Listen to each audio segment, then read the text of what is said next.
noite, meus irmãos, graça e paz. Eu gostaria de convidar para que você abra a sua Bíblia em Mateus, capítulo 5. Nós faremos a leitura dos versículos 1 a 12. Nesse dia que nós temos o privilégio de separar um tempo para adorar o nome do nosso Deus, servi-lo, bendizê-lo, e agora diante da palavra dEle, o que nós rogamos é para que o Santo Espírito nos conduza em adoração nesse momento, dando-nos entendimento a respeito desse trecho da palavra. Mateus capítulo 5, nós leremos dos versículos 1 a 12, que diz assim: Vendo Jesus as multidões, subiu ao monte e como se assentasse, aproximaram-se os seus discípulos. E ele passou a ensiná-los dizendo: Bem-aventurados humildes de espírito, porque deles é o reino dos céus. Bem-aventurados os que choram, porque serão consolados. Bem-aventurados os mansos, porque herdarão a terra. Bem-aventurados os que têm fome e sede de justiça, porque serão fartos. Bem-aventurados os misericordiosos, porque alcançarão misericórdia. Bem-aventurados os limpos de coração, porque verão a Deus. Bem-aventurados os pacificadores, porque serão chamados filhos de Deus. Bem-aventurados os perseguidos por causa da justiça, porque deles é o reino dos céus. Bem-aventurados sois, quando por minha causa vos injuriarem e vos perseguirem, e mentindo disserem todo mal contra vós. Regozijai-vos e exultai, porque é grande o vosso galardão nos céus, pois assim perseguiram aos profetas que viveram antes de vós. Vamos orar mais uma vez? Deus bendito, obrigado por tua santa palavra. Obrigado por esse momento em que podemos falar contigo através das orações, dos cânticos, e agora escutar da tua voz e da tua palavra mediante as Sagradas Escrituras.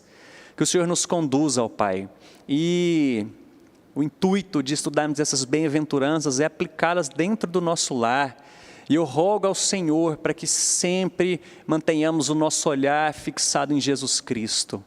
Que nós possamos, ó Deus, confiados na graça do Senhor, mediante aquele sangue derramado na cruz do Calvário, que possamos ser transformados dia a dia segundo o caráter dele, e o nosso lar, a nossa família, sendo transformada da mesma forma. Conduza-nos, ó Pai, nos dê entendimento a respeito do que o Senhor requer de nós e espera de nós como discípulos de Jesus Cristo. E é no nome dele, do nosso Senhor e Salvador Jesus, que nós oramos. Amém. Se te fosse perguntado a respeito do que é um cristão, e eu não estou falando simplesmente a questão de fé, que é crer no Senhor Jesus como seu Senhor, o seu Salvador, único meio pelo qual nós nos achegamos, mas como você poderia reconhecer um cristão? O que é de forma prática, cotidiana, diária, ser um cristão? E eu creio que essas bem-aventuranças resumem bem o que é ser um cristão. Quando nós observamos tudo isso daqui, nós vemos que é aquilo que Jesus espera dos seus seguidores, dos seus discípulos, pois apesar de ele estar falando para uma multidão, no final desse texto ele vai falar de forma muito pessoal com os seus discípulos. E o meu intuito, assim como foi na primeira parte da pregação dessas bem-aventuranças, no qual nós fomos até o versículo 6, hoje é continuar do 7 em diante, e aplicar isso daqui dentro da nossa casa, dentro da nossa família, aproveitando esse tempo agora que nós temos de estar presentes dentro do nosso lar de forma mais intensa, e como que nós podemos viver o nosso cristianismo como discípulos de Jesus, vivendo para a honra e glória dele dentro do nosso lar. E só para nós entendermos melhor a que ponto nós chegamos aqui agora nesse momento. Os primeiros capítulos de todos os evangelhos, eles falam para nós a respeito do começo, o início da vida de Jesus. O seu nascimento de forma muito simples, ali numa estrebaria, recebendo visita de alguns pastores. Logo em seguida eles têm que fugir por causa de perseguição, vão para outros lugares nos quais estão destinados por profecia, Jesus cumprindo ali naquele momento já profecia a respeito de si.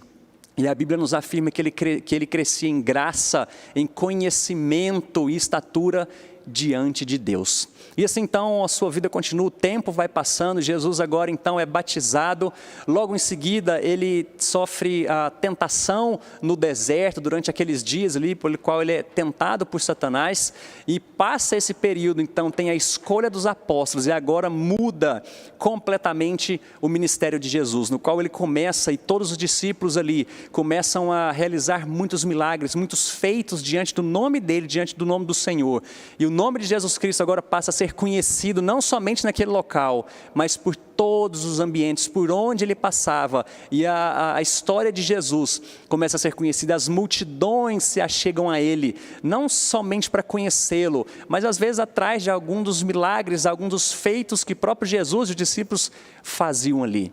Então, uma multidão cercava Jesus, e o texto que nós vimos aqui no versículo 1 diz, vendo Jesus as multidões que estavam diante dele, subiu ao monte, e como se assentasse aqui, tomando uma postura de mestre, assentando-se para ensinar. Aproximaram seus discípulos, ele passou a ensiná-los, dizendo, então vem essa aqui a promulgação da lei, Jesus agora amplia e aprofunda aquilo que foi dito antes a Moisés na lei, ele vai dizer exatamente sobre isso, agora aprofundando e estendendo o significado de toda aquela lei, e ele começa então com essas bem-aventuranças, e por bem-aventurado nós podemos entender que existem algumas traduções dizendo que feliz, mas feliz é um sentimento, é algo muito subjetivo. Mas Jesus está olhando objetivamente aqui para o ser humano, para os seus discípulos, para aqueles seus seguidores. Ele simplesmente está falando que é algo profundo no coração do crente, em que circunstâncias externas não podem abalá-lo. Então, o bem-aventurado é alguém que é superabundantemente, superlativamente abençoado.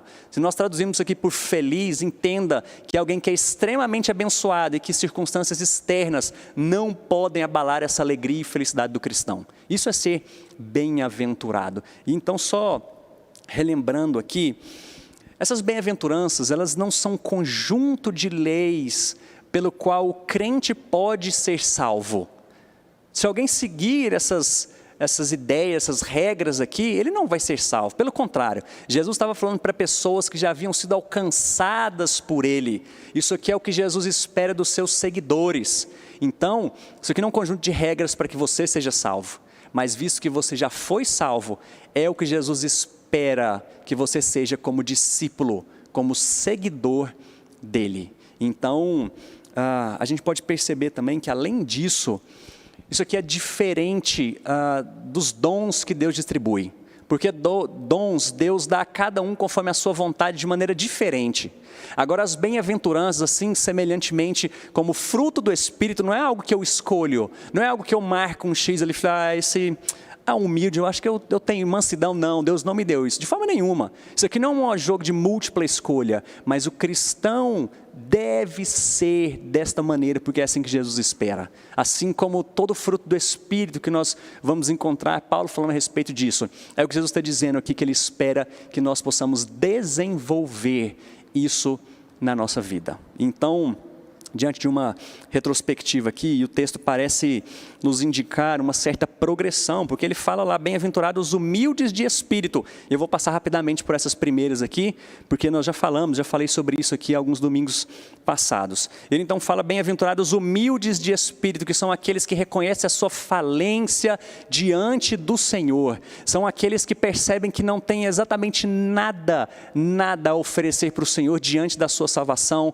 e simplesmente eles dependem exclusivamente da graça do Senhor para se chegar a Deus. Esses são os humildes de coração, que reconhecem a sua falência. Ele diz que porque deles é o reino dos céus. Assim ele continua, dizendo, bem-aventurados os que choram, porque serão consolados. Essa promessa para nós faz muito sentido hoje, porque o chorar aqui, aquele que reconhece a sua falência diante de Deus, ele olha para si agora e reconhece como sendo pecador, como depravado, completamente depravado. Isso não significa, só fazendo um parêntese aqui, que as pessoas fazem o mal o tempo inteiro, mas o mal habita em todo ser humano por decorrência do pecado, e agora eles lamentam o pecado, e o interessante aqui é que eles serão consolados.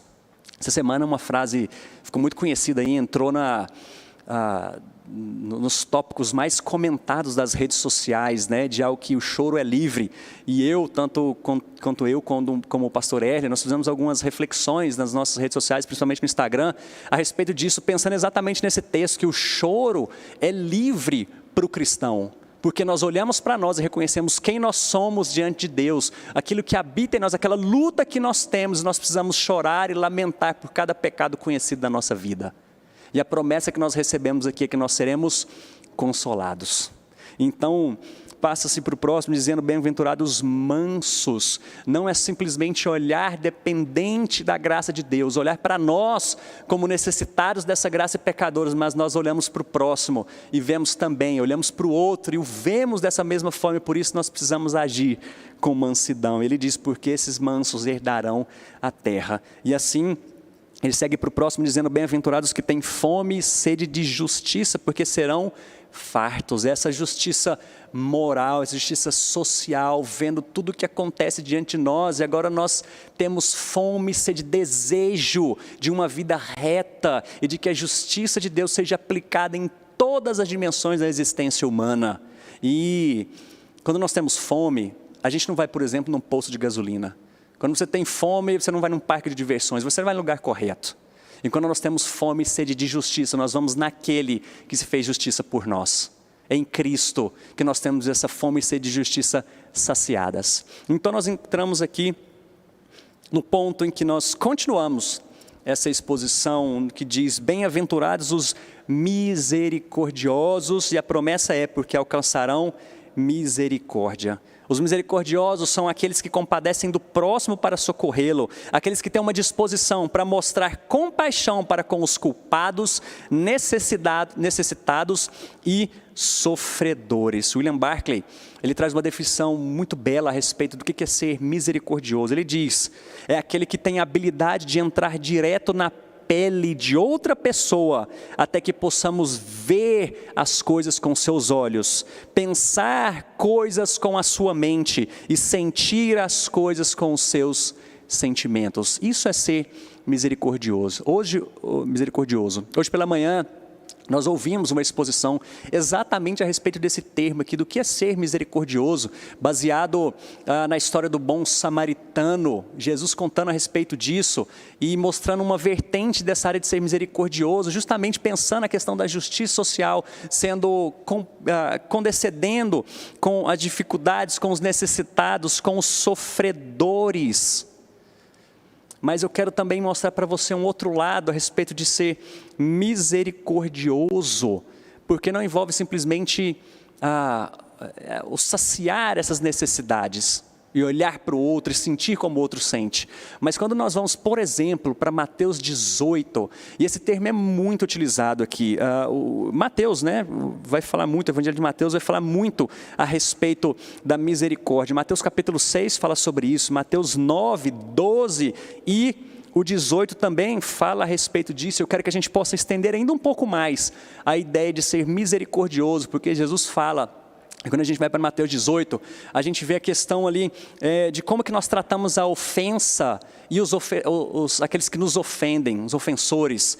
Nós precisamos resolver. Se a gente tem alguma pendência com alguém, nós vamos lá e resolvemos. Não adianta, leva outra testemunha. Não adianta, leva para a igreja. E se aquela pessoa não der ouvidos, não se arrepender da ofensa que ele cometeu, então nós consideramos como gentios e publicanos. Existe uma ordem progressiva nisso daí, como nós tratamos aqueles que nos ofendem. Mas o texto ainda continua, Jesus dizendo não somente isso, e aí chega então um dos seus discípulos e pergunta, mas mestre, quantas vezes eu tenho que perdoar alguém? 7 vezes? E Jesus fala 70 vezes 7, é um número representativo ali. Fala, olha, essa questão da misericórdia não envolve simplesmente o acudir o necessitado, mas envolve a questão do perdão. Porque esse é o contexto que Jesus está trazendo, a questão do perdão. E ele continua, e é o ponto em que nós chegamos ali de um homem que não soube lidar com isso, um servo cruel que exigiu que toda a dívida que alguém tinha com ele fosse paga. Lembre-se dessa história, o finalzinho de Mateus 18 vai dizer para nós que havia um servo no qual o rei resolveu cobrar uma dívida, e era uma dívida muito alta. Então, aquele homem não tendo como pagar, o rei disse, olha, eu vou vender todo mundo da sua casa para poder pagar e você vai ficar preso enquanto não cumprir isso. Então ele pede clemência, pede misericórdia. Então aquele rei, se compadecendo daquela história, ele resolve perdoar aquela dívida. E esse homem então sai, aquele servo sai, ele encontra alguém que devia pouca coisa para ele, pouca coisa. E então o texto diz que ele agarra aquele homem sufocando e o lança na prisão. O rei fica sabendo daquela história, então ele chama de volta aquele homem, o prende e fala, você vai ficar aqui enquanto você não pagar aquela sua grande dívida. E Jesus então vai nos ensinar, se a nossa justiça não exceder em muito a dos escribas e fariseus, a gente não vai ter misericórdia, nós não herdaremos, nós não veremos o reino. Então a ideia de ser misericordioso, além de acudir o necessitado, tem a ver com perdão. Bem-aventurados aqueles que olham para o outro, que se compadecem, mas bem-aventurados aqueles que sabem perdoar, e o valor do perdão. Isso aqui era muito interessante Jesus dizer isso, porque nos seus dias, quando ele fala de escribas e fariseus, eram homens que eram extremamente críticos e impiedosos, por causa exatamente da exigência rigorosa diante da lei. E eles não receberam a misericórdia de Deus, porque eles olhavam para si, estavam tão satisfeitos com as suas próprias realizações religiosas, que eles não perceberam que precisavam se humilhar diante de Deus, e que precisavam dessa misericórdia, obter perdão de Deus diante de quem eles eram. Então, essa história vem nos enfatizar exatamente esses pontos. Eu quero então aplicar já isso aqui para a nossa casa, para a nossa vida. Vamos pegar primeiro essa questão de olhar a necessidade do outro. E às vezes essa necessidade nem é financeira. Hoje mais cedo foi falado a respeito disso, né, de olhar para a família como um todo. Mas eu quero tratar dentro da sua casa, do seu lar. Quais as necessidades que as pessoas da sua casa têm? Pais, as necessidades que o seu filho tem não é de ficar ganhando presente o tempo inteiro. Não é de ter as suas vontades satisfeitas o tempo inteiro. Às vezes é um tempo que você precisa sentar com ele. Essa é a necessidade dele. Que você ensine, que você brinque com ele, que você tenha tempo, invista tempo nele. Não é simplesmente dar o melhor colégio, a melhor educação, mas é você educá-lo nos caminhos do Senhor. Às vezes, filhos, o que os pais de vocês precisam é justamente da obediência, de poderem serem honrados por vocês. A maior necessidade deles não é que vocês simplesmente fiquem dando orgulho diante das notas e qualquer outra coisa, mas é que vocês o honrem. Maridos, o que suas esposas mais necessitam? Esposos, o que seus esposos mais necessitam dentro de casa? É exatamente se colocar no lugar do outro, poder ver com os olhos do outro, sentir, pensar como o outro. Mas também envolve aqui a questão do perdão. E esse ponto eu quero tratar para vocês. Existe uma definição que eu gosto muito, para mim é a melhor definição que existe a respeito de perdão, que é assumir a dívida. Quando alguém te ofende, te pede perdão, você simplesmente está assumindo a dívida e de que você nunca mais vai cobrá-la. Quando alguém te deve dinheiro, por exemplo, ele não tem condição nenhuma. Imagina uma situação dessa, que alguém te deve muito dinheiro e chegou nesse momento, agora está desempregado, a família passando necessidade, ele te pede perdão dessa dívida e você resolve perdoá-lo. Isso quer dizer que você não vai cobrá-lo depois.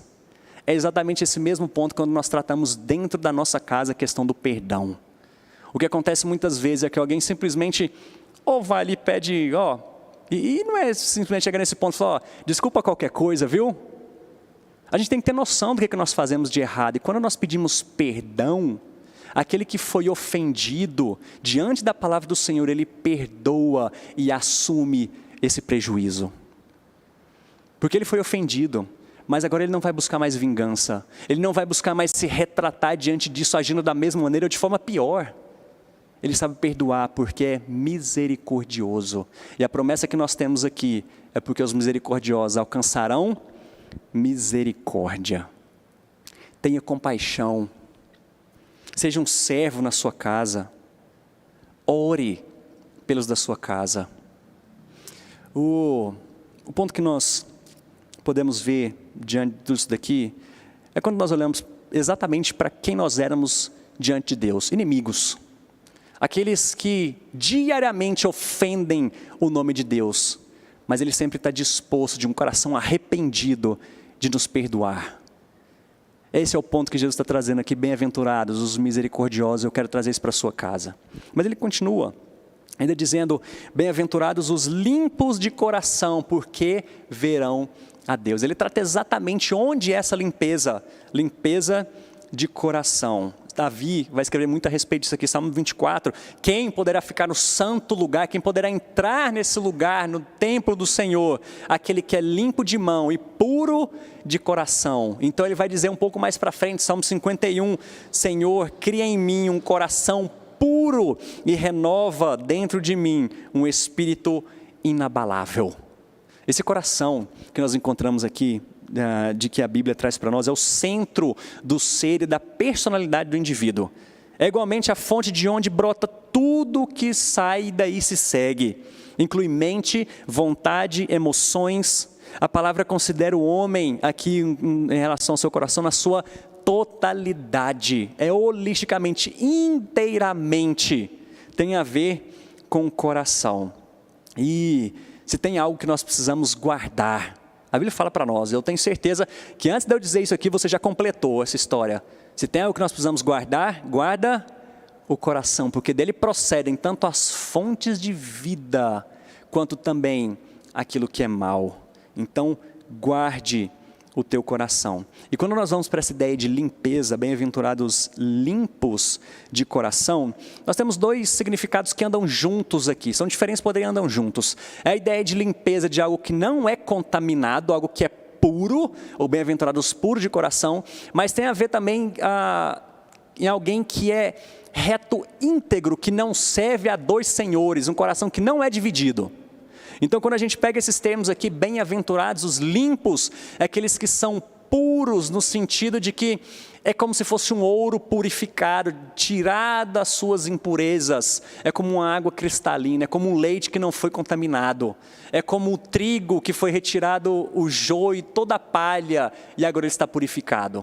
Esse é o coração do cristão. E é claro que isso aqui passa em primeiro lugar diante de Jesus Cristo, no qual nós somos purificados mediante o sangue do Cordeiro.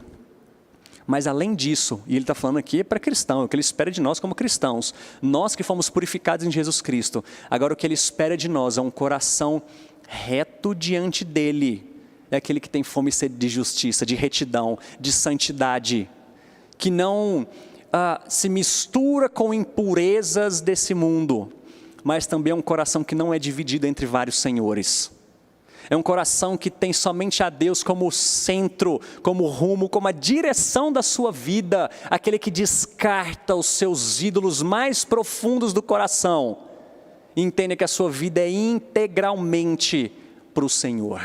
Não existem áreas em que nós servimos a nós mesmos. Todas as áreas da nossa vida, elas são dedicadas ao Senhor. Isso é ser limpo de coração. Então, se a gente pudesse resumir tudo isso aqui, ter um coração limpo quer dizer que nós vivemos para a glória de Deus em todos os aspectos da vida e que esse deve ser o supremo alvo da nossa existência. E é interessante que ele diz aqui, porque os limpos de coração verão a Deus. A ideia, claro, como eu disse aqui, voltando para Jesus Cristo, é aqueles que foram purificados pelo seu sangue. Mas Deus vai dizer, sede santos, porque eu sou santo.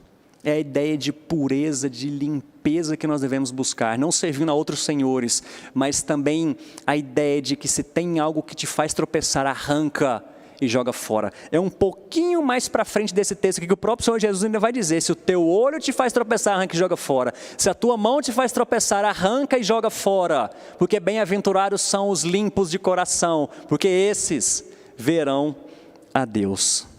E agora eu quero, mais uma vez, voltar isso para dentro do nosso lar, da nossa casa.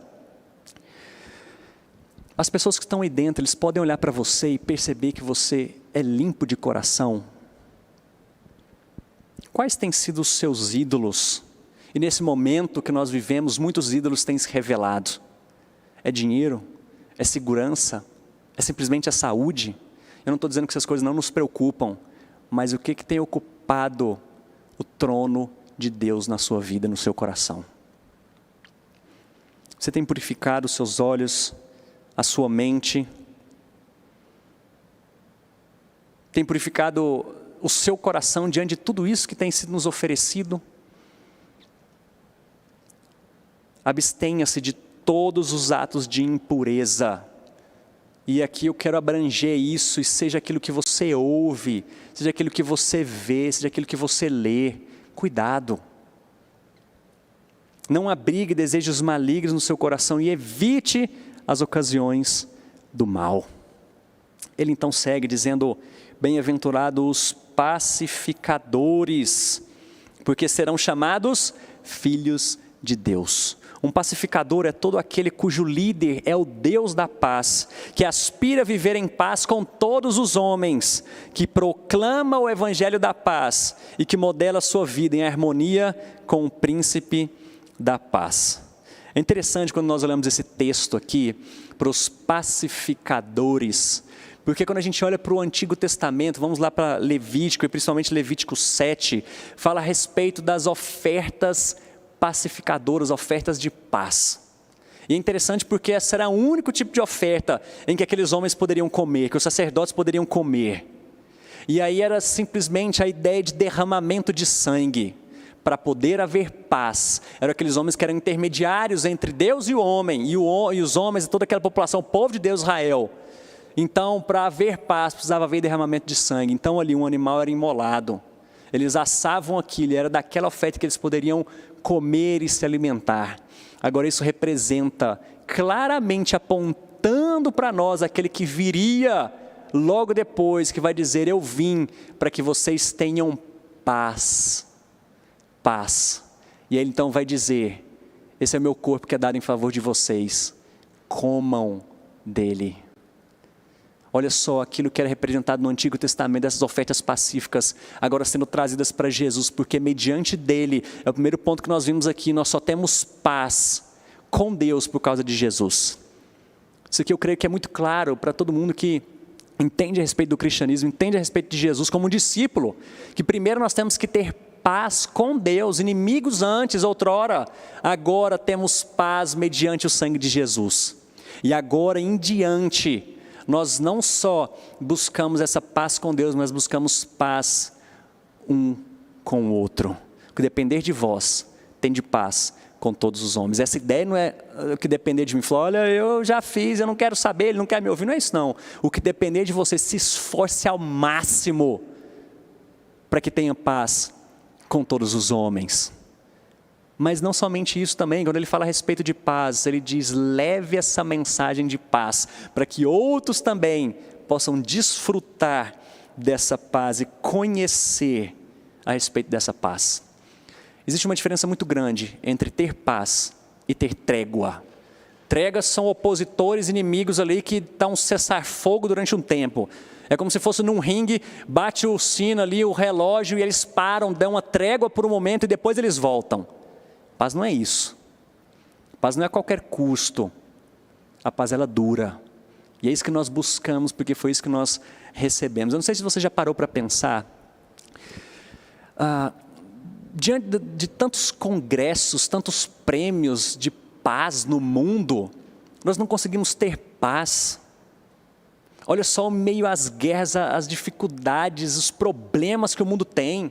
Ano após ano tem um lá que ganha ainda um prêmio Nobel da Paz. Mas o mundo vive em conflito.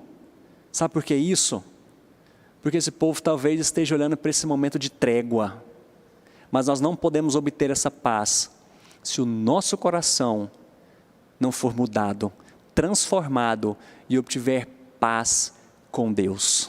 É só assim que a gente consegue experimentar paz, não só com Ele, mas diante de todos os nossos relacionamentos. E agora, trazendo isso para dentro do nosso lar, é esse evangelho, é a história do evangelho que nos traz paz. Eu quero dizer, diante disso, você cristão, busque a paz dentro do seu lar. Porque muitas vezes nós encontramos pessoas rixosas, que por qualquer motivo, às vezes até por motivos justos, não conseguem controlar sua ira. É contrário àquele que ele disse antes, de mansidão, não são pessoas mansas, não conseguem ter domínio próprio, são completamente belicosas, gostam, parece que têm prazer em buscar essas dificuldades dentro da vida, dentro do seu lar. Portanto, seja um pacificador. Existem tantos livros bons que a gente pode ver a respeito disso. Começar pelo pastor pacificador, o pacificador e as escolhas no seu lar. Muita coisa boa para a gente poder ler a respeito dessa paz dentro do lar, a escolha que você faz de pacificar o seu lar. Mas claro, isso é mediante Jesus Cristo. E nunca deixe de pregar a respeito dessa paz. Paz com Deus dentro da sua casa. E por fim, nós chegamos aqui nas últimas em que ele diz: bem-aventurados os perseguidos, que são aqueles que sofrem calúnias, difamações, são aqueles que são às vezes desprezados, escarnecidos, zombados. Mas existe um motivo que ele está dizendo aqui: bem-aventurados os que são perseguidos por causa da justiça, porque deles é o reino dos céus. E Jesus vai me dizer: bem-aventurados sois. Ele muda a ideia que ele está dizendo: bem-aventurados os pacificadores, agora bem-aventurados sois vocês, por minha causa, vos injuriarem e vos perseguirem, mentindo, disserem todo mal contra vós. E Jesus está dizendo: é por minha causa, é por causa da justiça. Bem-aventurado, abençoado é aquele que é perseguido, caluniado por causa do meu nome. Existe uma diferença aqui também. Ele diz de ser perseguido por causa do nome dele, ou ser perseguido às vezes porque é alguém chato. É alguém que talvez está vivendo simplesmente como escriba e fariseu, que essa palavra também era direcionada, vive simplesmente em cima da lei, vive um legalismo dentro do seu lar. Ou então simplesmente quer impor essas coisas goela abaixo em todos os membros da sua casa. Ele é conhecido como aquele crente chato. E às vezes está achando: poxa, né, eu estou sendo perseguido aqui, porque... Mas não tem a ver com o que Jesus está dizendo, é por causa da justiça. É porque a gente não tem motivo para interpretar de uma forma diferente, traduzir de uma forma diferente, a não ser daquele versículo lá: bem-aventurados que têm fome e sede de justiça, uma vida reta, é uma vida santa, uma vida pura diante do Senhor. Você que resolveu viver essa vida para o Senhor em todas as áreas da sua vida, em todos os aspectos dela. Ele está dizendo: bem-aventurado porque você é perseguido por causa da justiça, e porque te injuriam, te zombam por causa do meu nome, por causa da minha causa. Não existe nenhum outro motivo, a não ser pelo nome de Jesus Cristo, porque você simplesmente resolveu viver como Ele. E é interessante como ele diz aqui o finalzinho, versículo 12: regozijai-vos e exultai, porque grande é o vosso galardão nos céus. Se você tem sido perseguido por causa da sua fé, por causa da sua retidão, a forma como você viveu, resolveu viver diante do Senhor, Ele está dizendo: regozijai-vos, alegrai-vos sobremaneira. Porque olha só o que aconteceu antes: pois assim perseguiram os profetas que viveram antes de vós. A gente pode ver diante da história o que aconteceu com os profetas que resolveram também viver retamente para o Senhor. Mas ele diz: se alegrem porque é grande o vosso galardão nos céus. Trazendo isso, claro, mais uma vez, para a gente finalizar, dentro da sua casa, vive uma vida santa para o Senhor. Não ceda às tentações, às pressões. E por que é interessante a gente poder se regozijar? Quais os motivos que a gente tem de poder se alegrar diante dessa perseguição? Porque essa perseguição indica o caráter genuíno da nossa fé. Não é uma fé falsa, não é uma fé dupla, mas é uma fé diante do Senhor. E também porque o caráter do cristão é purificado e amadurecido através do sofrimento. Depois você pode dar uma lida em Tiago, que vai falar muito sobre isso, primeiro capítulo.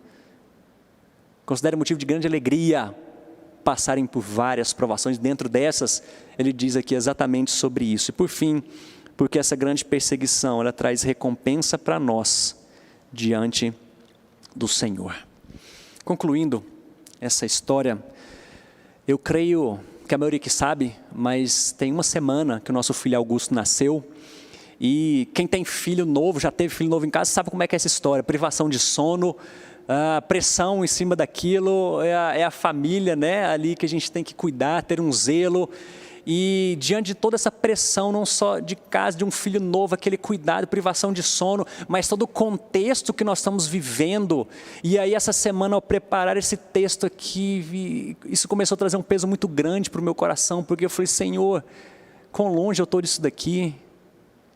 Porque eu preciso olhar com mansidão, eu preciso ser misericordioso, me compadecer, a coisa que eu mais preciso buscar é o Senhor. Mas quando nós olhamos de maneira fria para essa lei, porque isso aqui é a aplicação da lei que Jesus está falando, é exatamente esse peso, esse fardo que nós temos na nossa vida, porque nós somos incapazes de cumpri-lo. Mas então é onde entra a graça do Evangelho, é onde toda essa história muda, porque quando nós ouvimos Jesus contar a respeito disso aqui, Ele não está simplesmente falando sobre a lei, mas Ele está dizendo: eu sou o sermão do monte, eu sou tudo isso que eu estou falando para vocês. Porque nós só poderemos ser consolados, porque um dia Ele chorou e disse que enxugará toda a nossa lágrima. Nós só herdaremos a terra porque Ele se fez herança por nós. Nós alcançaremos misericórdia porque um dia Ele se fez homem, compadeceu-se, Ele sabe exatamente os sofrimentos que nós passamos. Nós seremos fartos da justiça porque Ele se tornou a nossa justiça. E nós veremos a Deus, porque um dia naquela cruz, Deus virou o rosto para Ele, para que hoje nós pudéssemos vê-lo. É aquela história como Jó disse: antes eu te conheci de ouvir falar, hoje eu te vejo. Então o que Jesus está trazendo aqui para nós não é simplesmente o peso da lei, porque Ele disse: eu vim para cumprir essa lei, eu sou esse sermão do monte, eu sou essas bem-aventuranças. Então antes de olhar para nós, antes de olhar para esse peso que essa lei traz, nós precisamos olhar para o Evangelho de Jesus Cristo, nós precisamos olhar para Ele que é o nosso socorro bem presente. Ele cumpriu tudo isso aqui, foi exatamente para que agora, diante dEle, diante da força dEle, diante o poder desse Senhor Jesus, agora nós podemos cumprir isso daqui. Isso é graça, essa é a história do Evangelho, é isso que Cristo veio trazer para nós. E antes de nós terminarmos isso daqui, trazendo peso para a sua vida, isso que não tem sido cumprido, olhe para Jesus Cristo. Olhe para onde você não tem conseguido cumprir isso daqui, quais têm sido os ídolos do seu coração. Da mesma maneira como nas madrugadas acordado, esses ídolos sendo revelados no meu coração, no mais profundo do meu coração. Eu desejo para que você possa também olhar para a sua vida e ver onde você perdeu o foco dessa história. Olha para Jesus. O que as nossas casas mais precisam desesperadamente, é do Senhor Jesus, é do Evangelho transformando a nossa casa. Essa lei sendo aplicada nele, para que agora nós possamos cumpri-la. É nele, não é pela nossa própria força. É claro que Jesus espera isso de nós, que nos esforcemos para isso, mas antes, olha para Ele. Nós vamos orar nesse momento, justamente rogando a graça dEle, para que nos fortaleça a cumprir tudo isso daqui. Feche seus olhos.